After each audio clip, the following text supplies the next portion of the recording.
Hey everyone, welcome to Poplar Preparedness. We are discussing the critical rice shortage that is developing around the world. We're going to talk about why this is important. We're going to be talking about what's going on, kind of how things have developed, and then we're going to be giving you some hard numbers on what we're actually seeing out there and kind of what to look for in the coming weeks as some of these harvests come in. Okay, first off, let's start off with why this is so important. Rice is the second most important crop in the world. 16.5% of the calories consumed worldwide are rice. That's number two, just behind corn, which is 19.5% of the calories consumed in the world are corn. So with that, we can see very clearly that the world runs on rice, and this rice shortage or rice apocalypse is a huge, huge deal. I brought this up before to you and kind of gave you some of the initial numbers that we're kind of seeing and, saying that we need to really kind of watch this closely. We are now getting confirmation that that some of the harvests are looking pretty darn bad. And particularly in our two leading countries that produce by far the most amount of rice, and that is China and India. All right, so we see that 16.5% of the calories are consumed in rice, but how many people in the world use rice as kind of their base staple? 50% of the world's population use rice as their base staple. They supplement that with vegetables and protein and other things, but their main staple is rice. All right, so the world is going to be running into some critical shortages soon. That's what everything is pointing to. We're seeing these crops coming in now, and they're firming up the numbers, and it's not looking good. Not only are we having a problem with wheat around the world, we've been having problems with wheat, we've been having problems with corn, but we are having a tremendous issue with rice. Why? Droughts. Both the United States, China, and to a lesser extent India, they have been hit by droughts, but it's not just the drought, it's the heat. The heat also does it. So if the rice can't rest in the evenings, it needs cool evenings for the heads to form properly.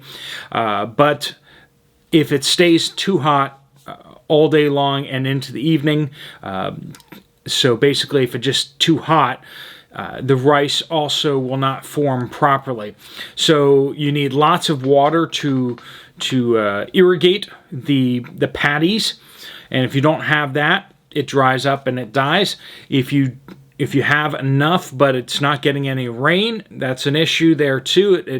It's subpar formation of the rice. And then also, like I said, if it doesn't cool off in the evenings, the rice becomes very brittle and you don't get the whole head kernels. That's apparently a thing too. But then on the other side of things, in other areas of the world, like in Pakistan right now, there's like epic flooding happening, and it's wiping out the rice paddies and washing away the rice, or making it so that the farmers can't get out to the rice. And so too much water also is a big issue. But then on top of that, we're having just recently the whole fertilizer issue.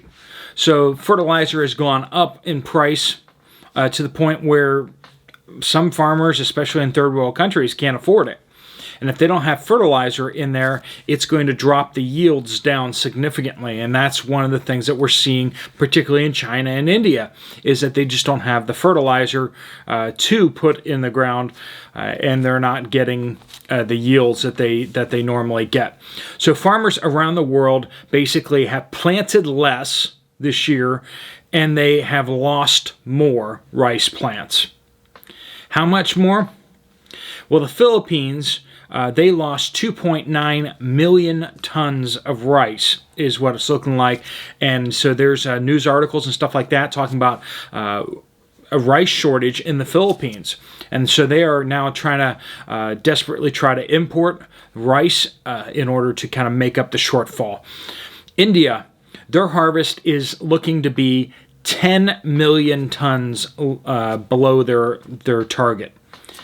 And India being the second largest rice producer in the world, that's a really big deal. 10 million tons less. That's about 10% less than what they produced last year. So 10% drop in rice in the second largest producer of rice in the world is a big deal, folks. And that's it standing alone, but we're keeping this in the context. Philippines also lost 2.9 million tons. China has a 6 million ton shortfall. That's a lower percentage of their total harvest. Last year they brought in about 148 million tons. This year they're down by 6 million tons. Now, that country has a tendency to understate problems, though, so the issues there might be actually worse than they're letting on. In addition to this, but the ASEAN countries, not Asian, the ASEAN countries and Korea and Japan are stockpiling rice for the event of a regional war. They're concerned of the conflict between China and Taiwan, and so they're stockpiling rice. So they're buying up all the rice that's on the international market right now and stockpiling it, which is also creating further shortage there for everyone else. In addition to that, let's go over to the United States, where the United States is not one of the top 5 rice producers, but it is a decently large one. California. Half the rice fields in California are empty. That's the report out there. Arkansas has just started harvesting their rice, and so we are yet to see what the results of that are. In Texas, we are hearing reports that the heads of the rice did not form fully.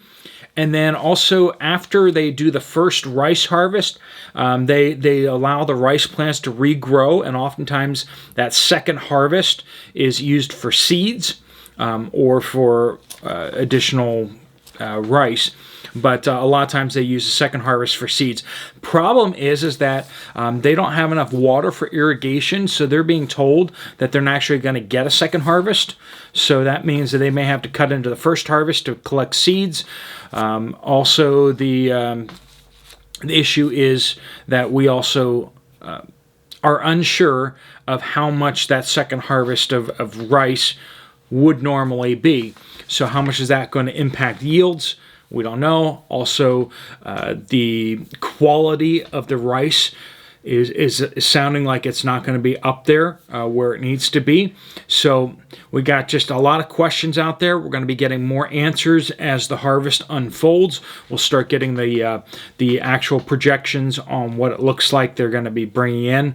And that will really put us in a place where we can kind of better understand. Also, we're going to see the buying habits over in China to see what they're buying up, how much they're buying. That may give us a better idea of how bad their harvest was. Of course, their wheat harvest has been devastated, which is more sensitive to the heat. So if the heat can actually scorch the plants, so they put out a lot less yield. Rice is more heat tolerant, but just we're seeing food across the board being devastated over in China. And so we're going to be hearing word on what's going on over there when we see their food purchases come in. However, interestingly enough, the U.S. Department of Agriculture has decided to take all the export reporting offline for the next several weeks, because why would we need to know that right in this critical period of time? We don't, apparently, because they are migrating their computer systems, and apparently the federal government doesn't know how to do IT. Or you could see something nefarious in there. Just maybe. All right, folks, if you like this video, you might want to check out this video right here. Otherwise, I will see you later. Steve Poplar, out.